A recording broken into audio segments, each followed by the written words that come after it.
Bonjour à tous et bienvenue sur cette vidéo dédiée à un sujet brûlant. France, extradition d'Abdou Semar et Ferhat Meheni. Les traîtres bientôt jugés à Alger.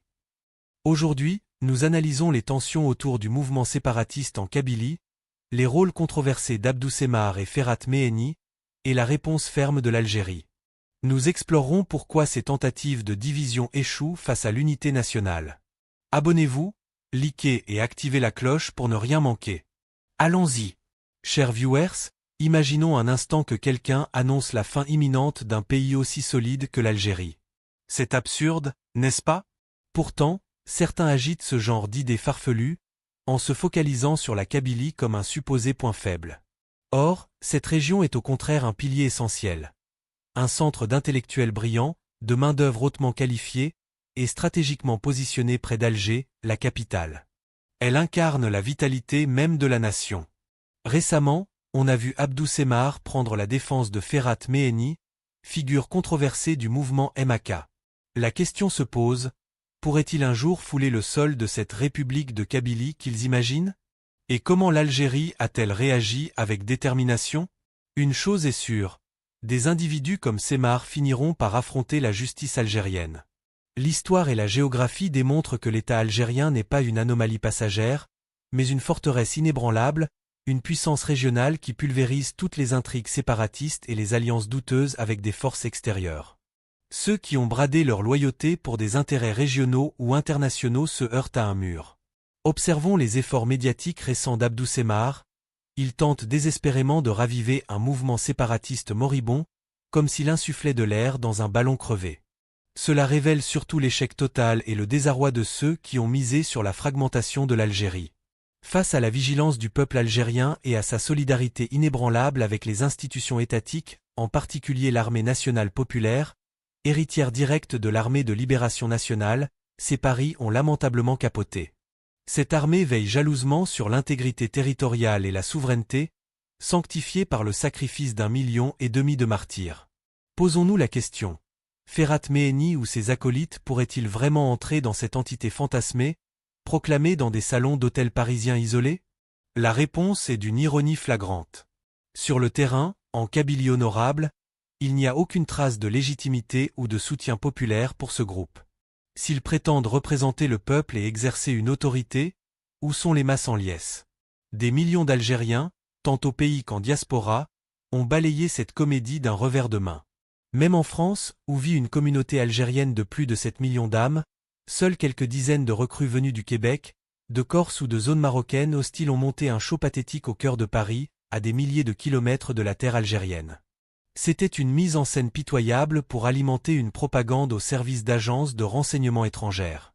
Pendant ce temps, les villes comme Tizi Ouzou, Béjaïa et Buira pulsent d'un patriotisme algérien pur, rejetant fermement toute menace contre l'unité nationale. L'Algérie n'a pas réagi par de simples déclarations. Elle a déployé une stratégie globale et proactive qui a neutralisé les agissements de ses dissidents et de leur soutien financier. Sous la présidence d'Abdelmadjid Tebboune, la diplomatie algérienne a regagné son influence, devenant un acteur pivotal dans les questions énergétiques, la sécurité au Sahel, et même au Conseil de sécurité de l'ONU en tant que membre non permanent. Classant le MAK comme entité terroriste, l'Algérie traque sans relâche les responsables via des mandats d'arrêt internationaux et des pressions diplomatiques. On voit maintenant Abdou Semar patauger dans ses incohérences, accusant les autorités algériennes d'avoir forcé Meheni à cette proclamation sous prétexte d'autoritarisme. Quel argument bancal! Comment reprocher à un État souverain de défendre sa sécurité contre un groupe qui appelle aux armes, s'entraîne avec des services hostiles comme le Mossad ou les renseignements marocains, et est impliqué dans des feux de forêt criminels ou des assassinats de civils innocents? L'État applique simplement la loi pour protéger ses citoyens. Les faits parlent d'eux-mêmes, l'Algérie domine militairement et économiquement sa région, avec un budget défense africain record de plus de 22 milliards de dollars, assurant une armée prête et des services de sécurité vigilants. Cette puissance n'est pas du bluff, elle impose le respect, décourage les ingérences étrangères et fait de l'Algérie une citadelle imprenable. Poursuivons notre analyse. En face de cette solidité, les actions d'Abdou Semar, d'Hichem Mabou et de leurs complices ne sont que du commerce politique bon marché. Ils se muent en porte-voix stipendiés au service du régime marocain, qui tente d'exporter ses problèmes internes et de camoufler ses revers au Sahara occidental en finançant des chimères séparatistes. Ces opportunistes vendent du vent à leurs followers lors de streams suspects, tandis que l'Algérie avance sur des projets d'envergure et affermit son rôle de géant énergétique pour l'Europe et au-delà, avec une production gazière annuelle excédant 100 milliards de mètres cubes. Les manigances du MAK paraissent dérisoires face à cette trajectoire souveraine. La conscience patriotique algérienne est à son zénith. Le peuple sait que la Kabylie est le poumon de l'Algérie, berceau de figures légendaires comme Aban Randan, Krim Belkacem et Amirouche, qui ont versé leur sang pour une nation unie et indivisible. Tenter de promouvoir la sécession, comme le fait Ferhat Meheni, est une offense à cette histoire glorieuse, bien avant d'être un délit contre l'État. Désormais, l'Algérie pratique une diplomatie dissuasive pour rapatrier tous les fugitifs recherchés. Ceux qui comptent sur la protection parisienne ou les fonds de Rabat découvriront que les alliances internationales fluctuent, mais l'Algérie ne lâche rien quant à l'extradition de ces semeurs de discorde. Ils seront jugés sur le sol qu'ils ont cherché à diviser. Abdou Semmar, un jour, rentrera humblement pour la vérité qu'il a déformée. L'État algérien tire sa force de son peuple, sa justice de ses institutions, et reste impitoyable envers les traîtres qui bafouent la mémoire des martyrs en complotant avec des services secrets obscurs. L'Algérie a évolué d'une posture défensive à une offensive diplomatique et judiciaire. À l'échelle mondiale, elle a persuadé de nombreux alliés de la menace posée par ces groupes terroristes, en fournissant des preuves irréfutables de leur implication dans des sabotages visant à déstabiliser l'Afrique du Nord entière. Cette offensive a limité les voyages de Ferhat Meheni en Europe. Les nations réalisent que tolérer ces mouvements mettrait en péril leur lien stratégique avec l'Algérie, surtout vu son rôle crucial dans l'approvisionnement énergétique européen et la collaboration contre le terrorisme transfrontalier ou l'immigration clandestine en Méditerranée.